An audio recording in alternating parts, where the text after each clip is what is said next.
How does it feel to be in business with Aventurine? I bet you're not used to it. That's just his style. All or nothing is his mantra. He's always cozying up to his clients while egging them on to undertake some dangerous assignment with him. But everyone has their merits, so I won't comment further. But Aventurine's luck has always been good. He's always closed all his cases without a hitch and basically never lost a gamble. Which is why, on the issue of retaking Penacony, I'm watching with keen interest.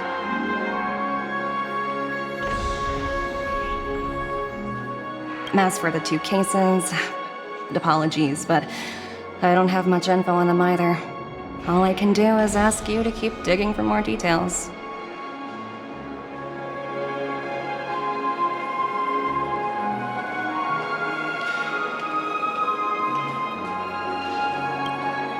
We're carrying out our captain's orders. What do you want? We made a mistake last time, and we're working hard to rectify it now. We don't have time for anything else. Surveilling the IPC executive Topaz, ensuring that she stays put at the Reverie Hotel during her time on Penacony. We've got the right one this time. So that's it. They were the pair who were after Firefly at the time.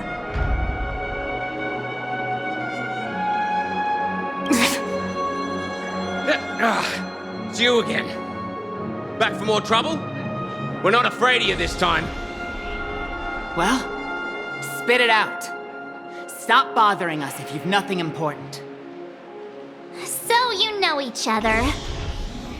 Why do you keep running into people you've beaten up before?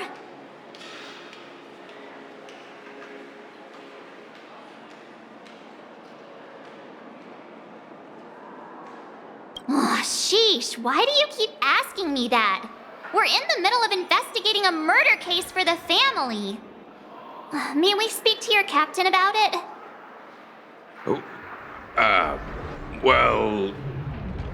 Hey! The security officer instructed everyone to shut their traps before he returned from Dream's Edge. What murder? You'd better stop spouting nonsense. Yeah, that's right. We have nothing to report. Please leave. Looks like they're not going to cooperate. But they did at least tell us that the captain is at Dream's Edge. Why don't we just look for the security officer then? It's probably Gallagher, the one she mentioned, right?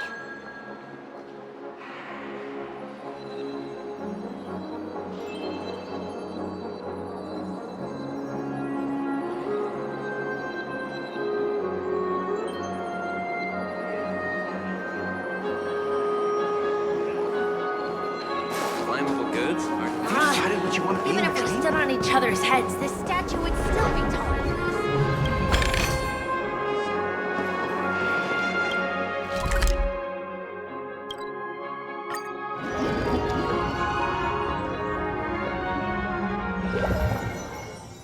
us. Such tight security. I bet they're stumped by the case as well. Gallagher. Gallagher. Where could he be?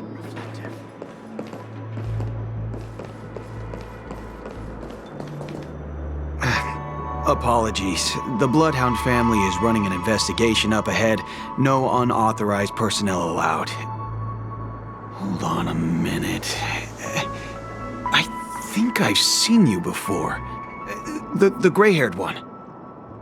How much trouble have you stirred up exactly on Penacony?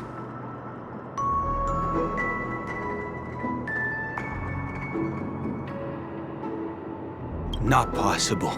It was you the last time, yelling about some clockwork friendship while beating me up with that silver-haired girl.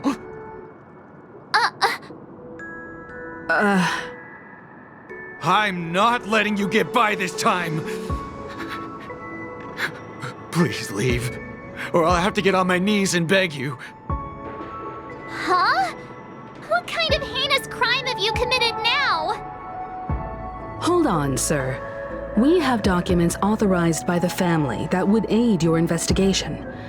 If it wouldn't trouble you, could we see this Mr. Gallagher? Who exactly is this Gallagher you keep talking about? There's been a few people mentioning this name. Even the one with the gray hair. He didn't send you all here? It was the security officer who dispatched us. That's all I can divulge. He'll do! He's the one we've been looking for!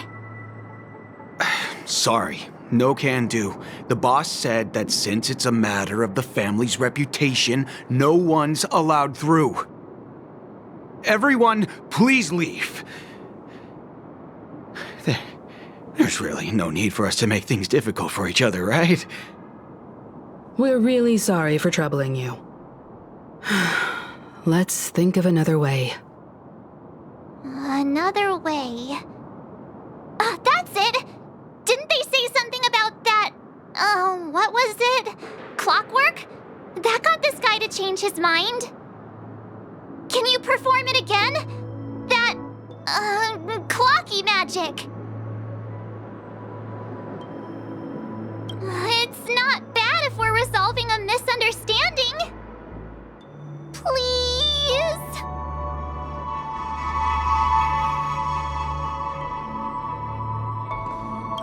Sorry, no can do.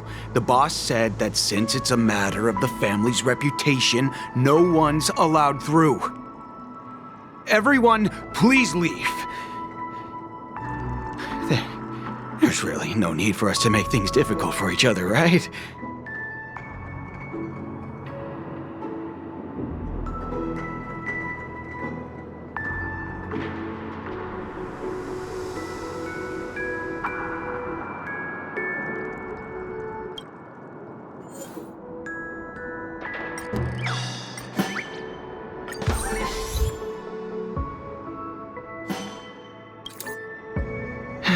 Let me see what time it is now. Whoa! It's this time already! What? Time to clock out! And no one's gonna stop me.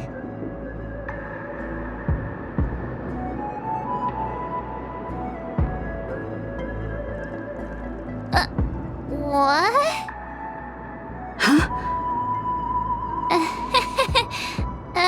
This clockwork trick of yours, it's kinda dangerous. At least he won't be getting in our way again. Let's go find that Gallagher and ask him the intricacies of the case. I was wondering what all the commotion was. Huh. Oh, it's you guys. Welcome. Since you made it here, what can I do for you? Hello, Mr. Gallagher, sir. Judging from your tone, it sounds like you were expecting us. Miss Himiko, you're too polite. There's no need to call me sir. Mr. Gallagher, you even know my name. Of course I do. You folks are from the legendary Astral Express and honorable guests of the Watchmaker. I had an encounter with this lady in the golden hour. I remember that little silver-haired girl was there too. I'm sorry for what happened to that kid.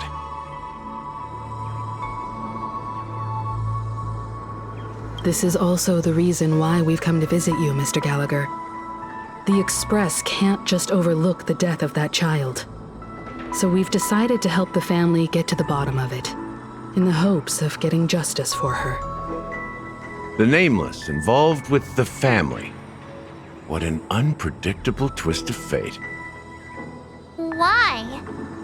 What's wrong with the family? It's nothing. On Penacony, everyone loves the family. No matter how much one resists the beautiful dream, when the time comes, they too will find it hard to let go. Who wants to leave a warm nest? Just idiots, little kids, and inebriated fools. Mr. Gallagher seems to be getting at something. But you got it wrong. I'm not. You want to discuss the case? Sure, come with me. This is not a good place to talk. Let's go elsewhere.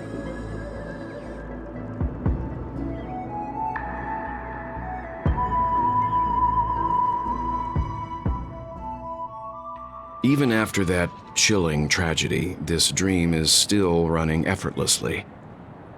Other than the family of the Harmony, it's hard to imagine any other power in the universe that could sustain a building of such magnitude. The family itself is a huge, perfect building, like a living idol. Each member of the family sees themselves as a piece of the divine puzzle, revolving around a singular core and a shared ideal.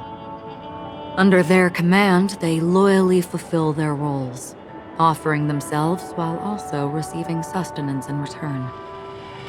Interesting analogy. Perhaps that's why Penacony's beautiful dream has persisted for so long. But the human body has its limits, and so does the divine's. That doesn't sound like the kind of comment a Galaxy Ranger would make. Just pointing out the facts. Mr. Yang will definitely have a better sense of what's going on than I do. Why do you say that, Miss Acheron? The beautiful dream is crumbling. But not because of a particular eon, a particular faction, or a particular visitor. Its collapse stems from a certain inevitability of human nature. The family refuses to acknowledge this, and it has ultimately backfired and become a catalyst. As people immerse their souls in the dreamscape, where consequences and pain cease to exist, and only ease and pleasure prevail, they draw closer and closer to necrosis. Regardless of the perceived bliss, death looms as the inevitable conclusion. Also, this necrosis will diffuse and spread. One piece of the puzzle's mutation will eventually cause the entire building to shake, break, and crumble. In the end, the dreams that people built in the name of freedom became the cage that imprisoned them. I'm sure you've gained a lot from this trip, Miss Acheron. Are you willing to share your findings with me?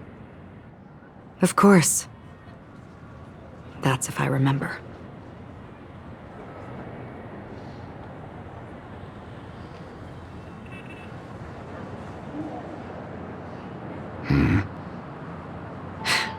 Don't mind me, it's just a habit. Owing to events in the past, I've become easily forgetful.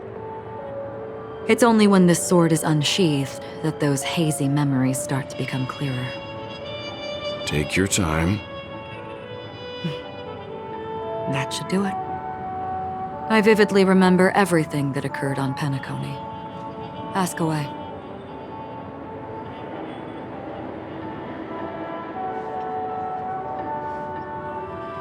The moment of daybreak. I've heard that's where the Dawn Factory, which processes the foundation of the dreamscape, is located. Behind the dreamscape's song and dance stand many imagination factories. Workers create all kinds of whimsical works day in and day out in their dreams. Then they return to reality and sleep on a narrow bed in a room. A far cry from luxury. They say it will suffice. Experiencing the bizarre and motley dreamscape is the best reward. There I encountered a young woman who had just come of age, the perfect time to indulge in beautiful dreams. Her greatest wish was to one day move to the golden hour and see the magnificent garments she had woven with her own hands. For certain reasons, her wish was difficult to fulfill. But I managed to bring her a garment.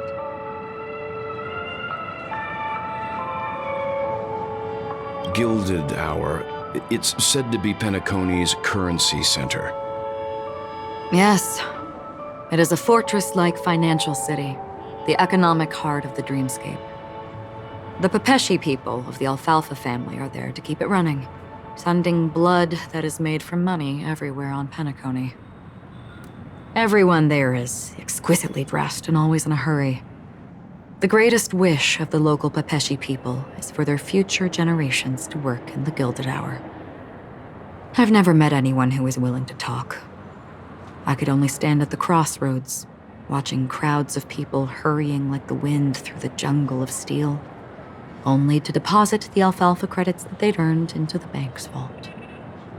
I don't know if they would open the vault's door, but before I left, I witnessed a well-dressed Pepeshi person plummet from the sky, while those around him continued on their way, unfazed. I hear the Blue Hour is very romantic. Do you have any tales to share? Perhaps Mr. Yang has heard. There is a large boat called the Eventide, anchored along the Sea of Dreams, where soft music and dancing persist endlessly every night. I ran into a wizened lady there. She was at the dock, waiting for her long-departed lover to return, waiting for countless hours within time that stood still. In the humid sea breeze, she spoke of her own youth. Like many who desired wealth and love, they came to Penacony to pursue their dreams. Alas, her lover's consciousness was lost in the dark depths of the Sea of Dreams. Finally, she suggested we continue our conversation on a boat in the shallows. I agreed and boarded the boat with her. But she never said anything. Her eyes absent-mindedly gazing at the horizon for what seemed like forever. Finally, we retreated to the beach.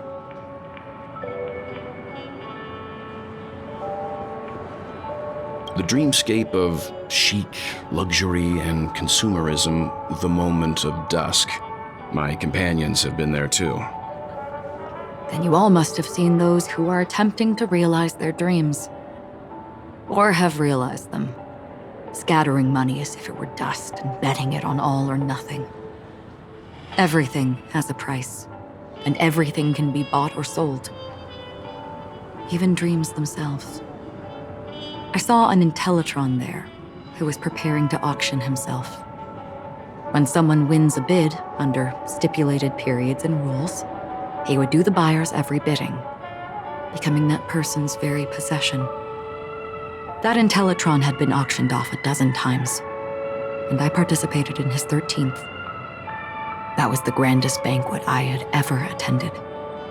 But never again did anyone cast another glance at him. This time around, there were no successful bids for him. This is what I've seen and heard along the way.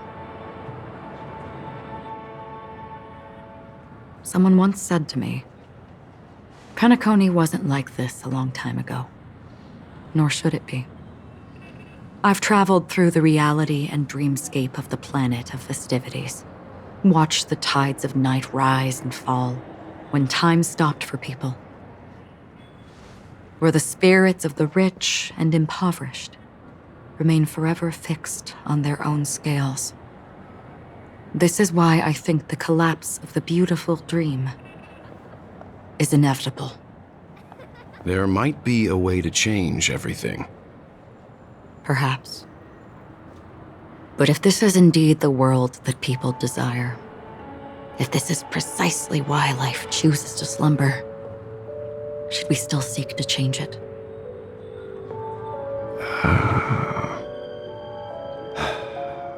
Miss Acheron, now it's my turn to share a story with you.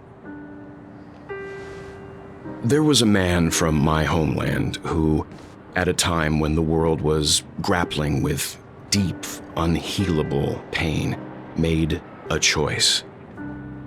He wove together the dreams of everyone in the world, linking people's dreamscapes, and shouldered this burden himself. From this, he created a giant, a spiritual atom. And since that moment, the giant stood between heaven and earth, becoming the pillar of the world's existence.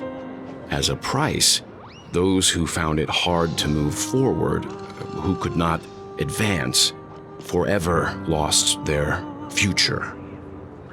They slumbered in a dream, devoid of disaster and pain, living out their days peacefully in the man's created utopia. And it is because of the wishes of those people who wished not to awaken that this spiritual atom became unbreakable. And yet, you stand here right now, which also means that man failed. Because people must always move towards the future. Even if human weaknesses make them pause when they truly cannot move forward, humanity will eventually seek a way to save itself. And that man, he was never a failure. Like everyone in that world, he etched the possibilities of human nature into his heart. He was the sun chaser of legend, soaring towards the sky and embracing his final victory with his fall. He ascended to heights uncharted, only to come face to face with the sun, a place not visited by anyone before. His wings would melt because of it, only for him to fall into the sea. And after that, countless others would surpass him, soaring to even greater heights. A fitting metaphor for the Nameless's trailblazing spirit. Thank you, Mr. Yang. I know what you wish to confirm. The universe has innumerable similar, yet different worlds. In these worlds, there are innumerable people who look alike, yet don't. I too have embarked on journeys, encountering old friends with familiar faces on different worlds, witnessing their destinies follow paths similar to mine. So I will tell you, even if not completely similar, the story you just told, it overlaps with my past. And within that abyssal dream, I ended that man's life. Alone.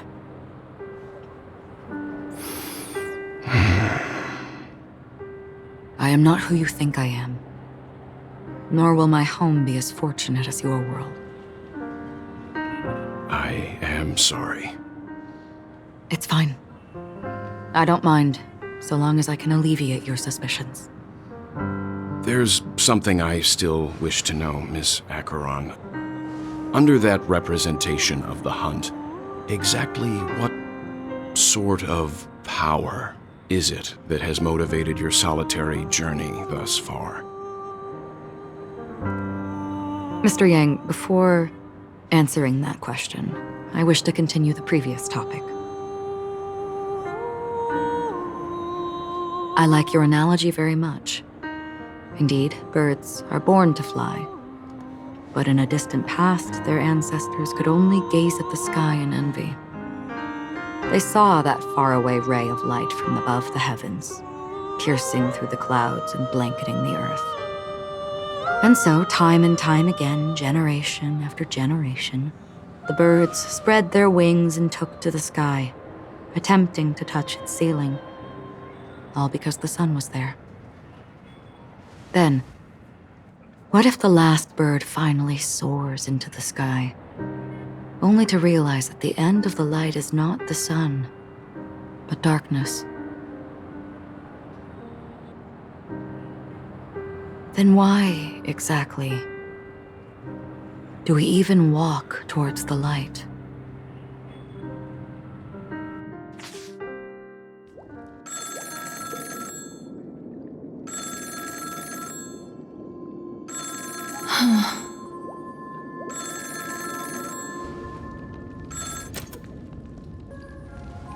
Long time no see.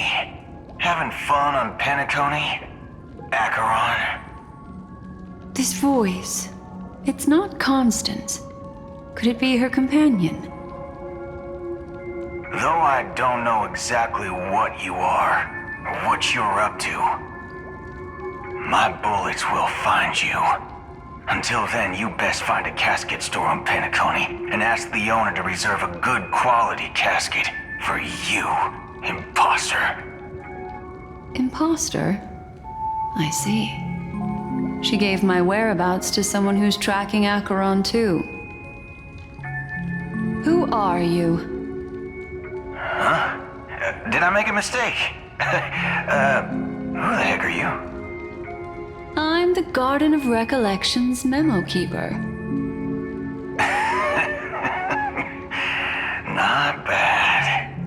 This is the kind of tough challenge I like. You that imposter's bodyguard? Never mind. It's fine. I'll leave a round for you.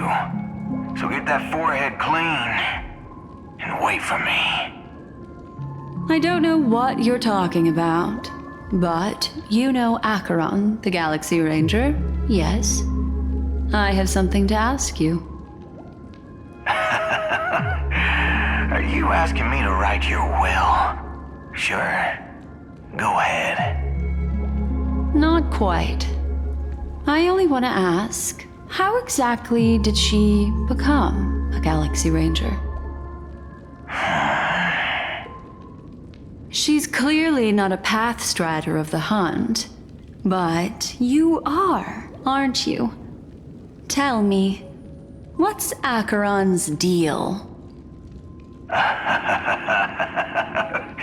Sure. Heck, never thought I'd come across an ally. What a stroke of luck. Well, I'll be on Penacony soon. Memo Keeper, go buy a bottle of Asdana's White Oak and warm it up, and I'll raise a glass to you. That lady's passed. Well, nobody knows.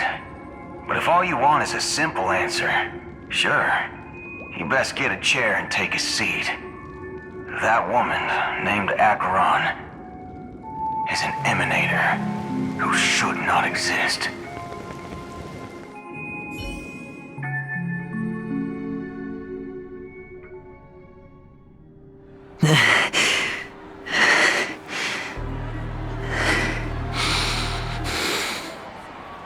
You look pale.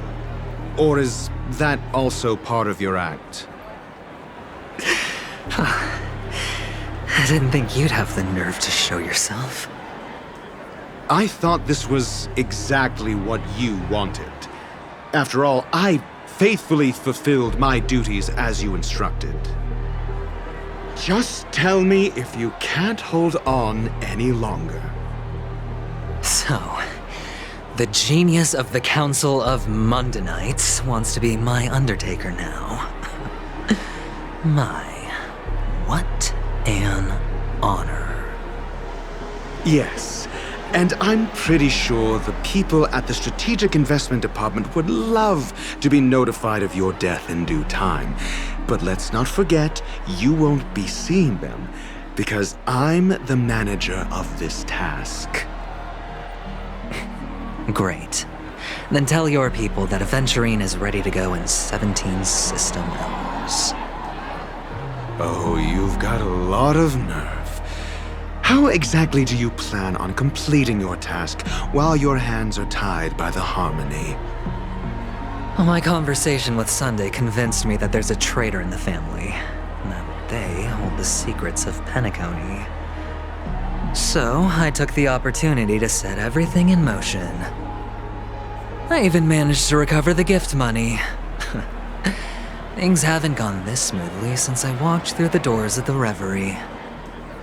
Now I'm only one step away from victory. Let's just wait and see. Sounds like a very elaborate way of saying that you failed. That's all I can say. Have you forgotten, Doctor? You betrayed me. Go. Do what you must.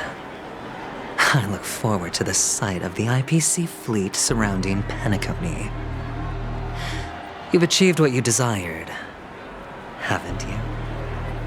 That's true, but what's your plan? Did you conceal an orbital support beacon in that gift money bag? Well, who knows? Maybe that's why I'm handing out cash even when I'm about to bite the dust. You are indeed a gambler. An insane one at that. Well, maybe I am. Who knows? Fine.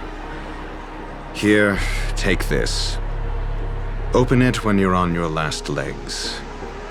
You'll thank me. What's this? Medical advice?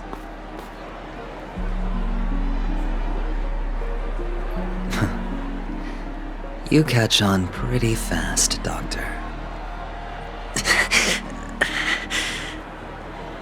Asking me to solve a case without giving a single clue. How typical of you, you wing-headed scoundrel. But the way you're all on edge about that stowaway, it's just as I guessed it would be. As for now, let the rain of wealth from the IPC fall evenly on everyone.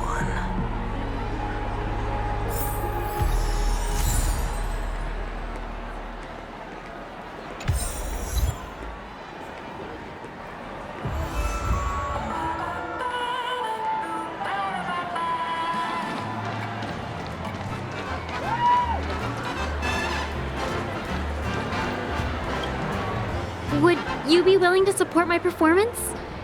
And keep the Song of Beauty alive in the cosmos? Wow, how fabulous! But why would you give such a wonderful gift to a random stranger like me? Well, you see, I can't bear to see anyone in this sweet dream suffering from poverty. That's incredibly kind of you. Thank you so much, sir. If you ever get the chance, please, feel free to come by and indulge in my singing. Sure thing. By the way, do you happen to know anything interesting about death? Death? That's a pretty scary topic, and it doesn't really match the mood of this sweet dream. Oh, you see, I'm a tabloid reporter collecting ghost stories in Pentaconey. As you know, the more chilling the stories, the more attention they get. Maybe you could help me out. Well, if you're up for some gossip, it's not about death, but there have been some rumors about a guest at the reality hotel who fell into a deep sleep and didn't wake up. It was like they were in some sort of coma. Nobody knows what caused it, but luckily the customer eventually regained consciousness. Well, all customers are under the protection of the family, after all. Thank you. This will make for a very juicy headline. May Shibe protect us. Unexplained coma. That's actually what happens to your body if your brain dies in a dream. But unfortunately, the customer ended up waking up in the end.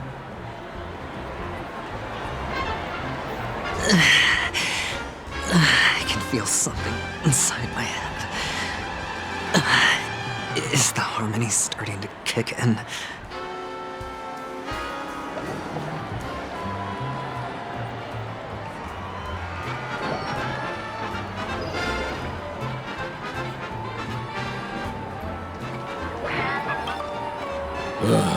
The world has truly lost its way.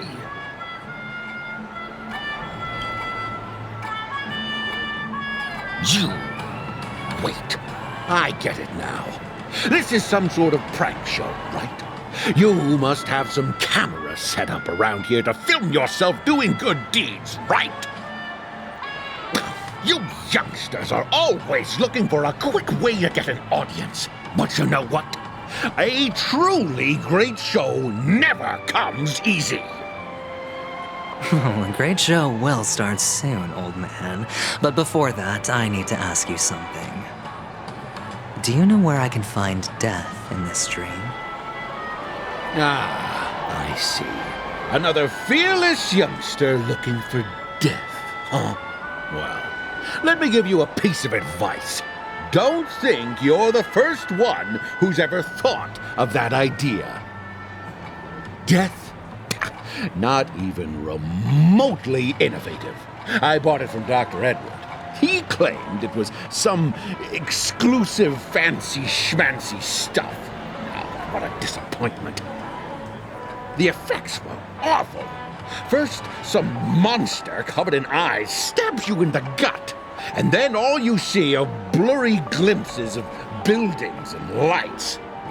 The sky was spinning so fast it almost made me puke. Is that all? Yeah, what else can you expect? Don't put too much stock in the Penacony movie industry. They even call this junk groundbreaking art. Can you believe it? What a joke. Well, I'll leave you be then. I hope you have a wonderful day. A monster covered in eyes. That sounds like the Memory Zone meme. But buildings and lights... I don't think those have anything to do with death. That whole dream bubble was probably created using rumors and gossip.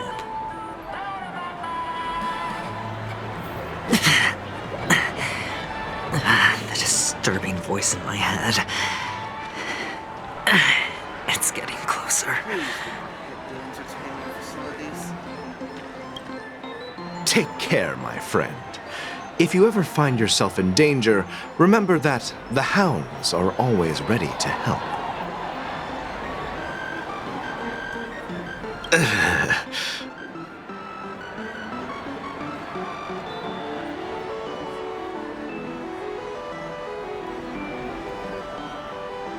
You don't look good, my friend. If you need assistance, I can contact the hotel and have them wake you up forcefully. That won't be necessary. I have some business to attend to. But thank you all the same. All right, then. If you ever need help, don't hesitate to reach out to us hounds. Well, actually, I do need a favor. As the most outstanding hound in Penacony, have you come across any stowaways recently? Stowaways? How could there be stowaways in Penacony? We've never had anything like that before. All right. Good luck with your work, then. What was I even thinking? Family would never share intel with the IPC.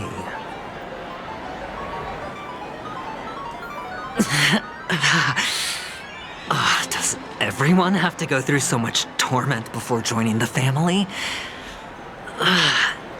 Darn it. Now I just want to dig out my brain and use it as evidence. A sip of liquor. A blissful reprieve. To drown 1,000 sorrows. Let worries leave. I know I have what it takes to become a poet. Oh? You're giving these gems to me? Didn't expect to meet such a generous soul in this place. Or are you just pitying me? Well, it really doesn't matter. As long as I have Soul Glad, that's enough. This is just a dream after all. You really shouldn't drink so much Soul Glad, my friend. It's not good for your health. Oh. Maybe I really should quit. But not before meeting the Devil of Soul Glad. The Devil of Soul Glad? Care to elaborate? Yeah. It's a seahorse with a long neck. They say it loves to appear to drunk people, especially the ones who are passed out on the side of the road. How funny. Yeah. Very funny indeed. Thank you.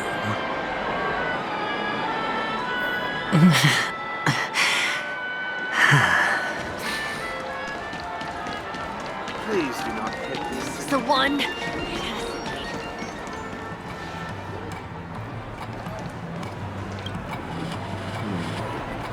Were you wanting to talk to me? Sorry, I thought you were checking out something behind me. This? A gift? For me? Are you sure this isn't some kind of mistake? Yes, it's for you. Just take it. Is this for real? Someone is actually giving me a gift. Not for my parents, but for me. Thank you. Thank you so much. Oh, it's not much. I just want to ask you something. I knew it. What's on your mind? Are you trying to ask about my father or my mother? Neither. I just wanted to know if you've ever heard about death in the dreamscape. Oh, you sound just like my father. Always warning me about danger, even in dreams. He's an Intellitron, so his dream entry methods are different from us organics. Can't count on him to protect me if something does go haywire. Funny, right now I'm still under his protection. How ironic. Hey, stay positive. Gold will always shine one day, right?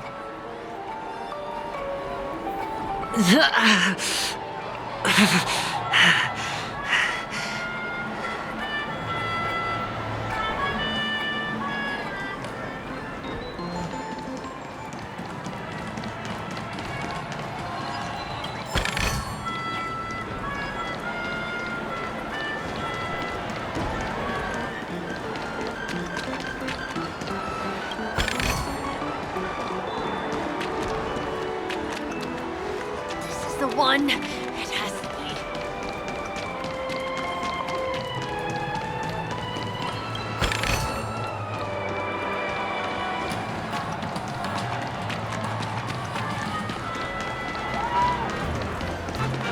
Not enough credits left? Where do I recharge?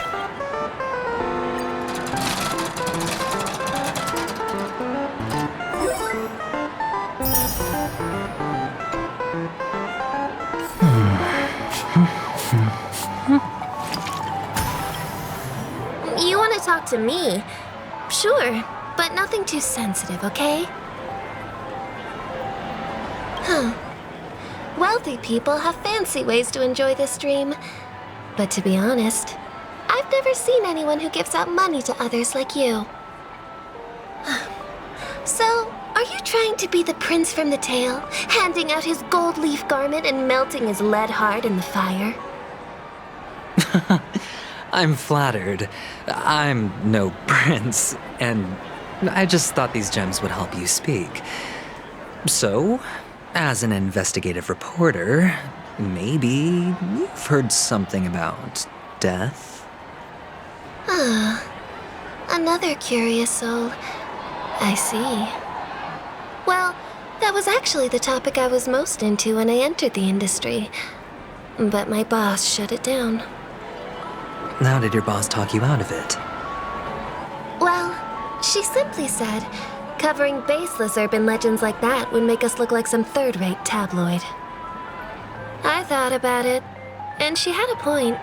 Reporting on stuff like blowing out birthday candles and getting spooked by nightmare ghosts isn't exactly professional material. Guess she's got a point. Thank you for sharing. The Devil of Soulglad, Dangers in the Dream, and Nightmare Ghosts. Well, surely death is a popular topic in this sweet dream granted by the family. Well, I've collected a bunch of rumors, but no useful clues.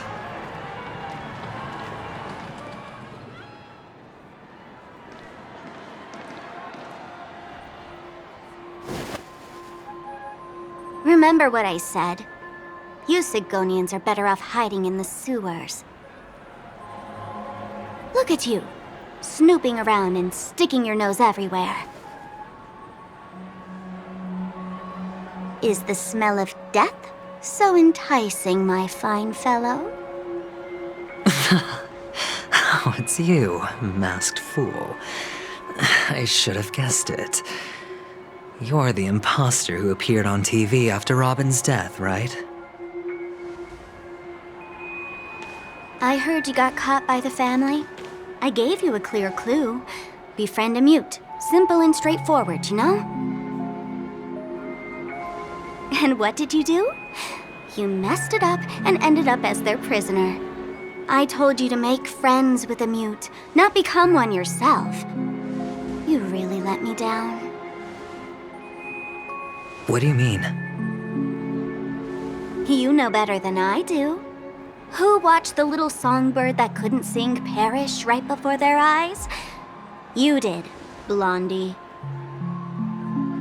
No, I mean... What did you mean by becoming one myself? Well, it means you'll soon end up like her, unable to speak ever again.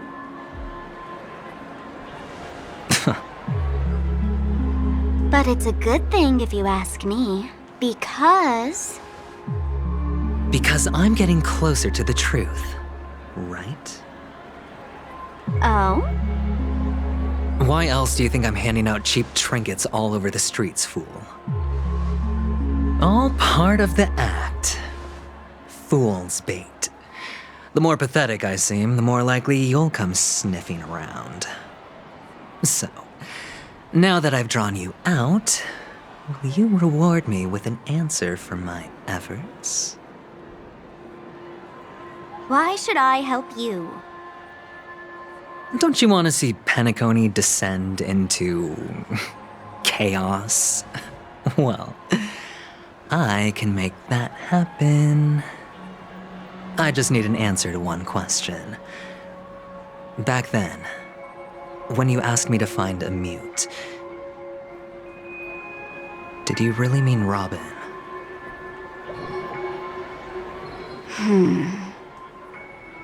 And what if I say no? Then I'll thank you. Oh, the word no has never sounded so pleasing. Well done. I admit I underestimated you, but what difference would it make? Let me tell you something. There were 2 mutes, but one is dead now, and the other, though he's still in Penacony, I'm afraid you'll never find him again.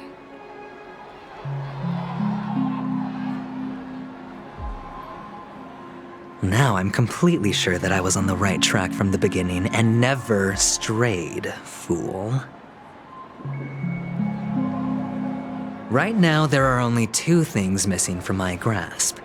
The meaning behind the truth, and the means to expose it.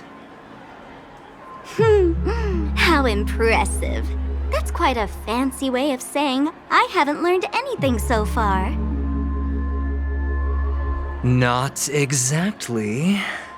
I've gathered enough clues to prove its existence, and that's enough for me. As for the answers to my questions, I'll find them within 16 system hours. Oh, really?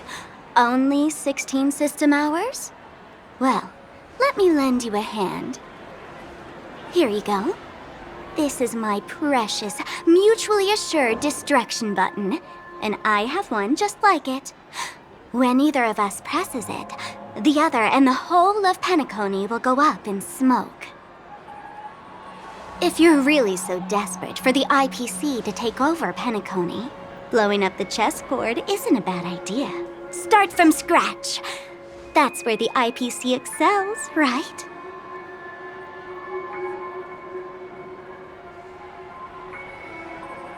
Just press the button when you're at your wit's end. And of course, feel free to reach out to me for my hospice care, too. Oh, a deadly button, huh? Well, I guess the family didn't take your threat seriously at all. Otherwise, how on earth did you manage to bring it in here? I have my own ways. That's all you need to know. Well, I'm afraid I'll have to decline your offer. Who knows if your little gadget will actually work. By the way, I have no plans to search for the other mute friend you speak of, but it's good to hear that he's still here in Penacony. I'll handle the rest myself. I'll orchestrate a grand finale for the downfall of the family. And at the climax, the walls will crumble, people will wake up, and those who couldn't speak will find their voices again. When that time comes, go ahead, press the button, light up the sky with a magnificent fireworks display for me. Catch you later, fool. You're still talking big. But sure, if that happens, I'll stay true to my word. Just don't let me down now, okay?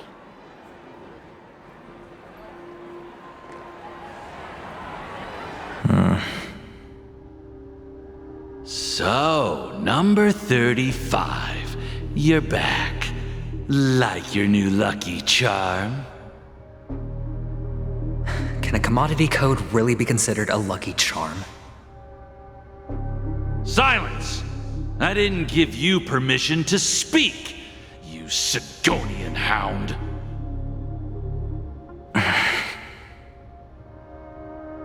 The guys in black didn't say much, so I've no idea what you did to save your skin in that massacre back in the day.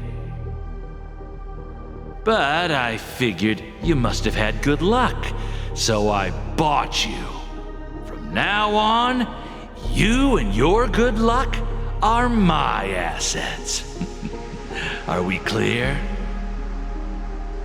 Your first task is simple. In addition to you, I've purchased 34 other slaves. Go and play a game with them. You came out alive after 2 days. It proves that you are the real deal. You're insane. Testing out if you're a good product. Aren't you worried that the money you spent on me will go to waste? I've got stacks on stacks, Blondie. The slave market is never short of self-righteous brats like you. But you look good, and that's why many customers are betting their fortunes on a scrawny brat like you. So go along now and don't let your master down.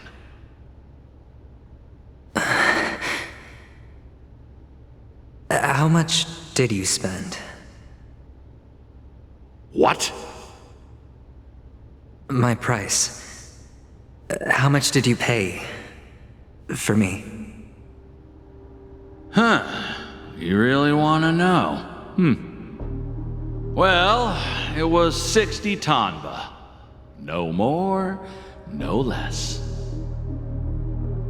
I'll take my chances. 30 tanba. If I come back alive, you'll give me 30 tanba. Deal? Are you trying to strike a bet with me? Oh, you've got some guts. Yeah, sorry, but that won't do.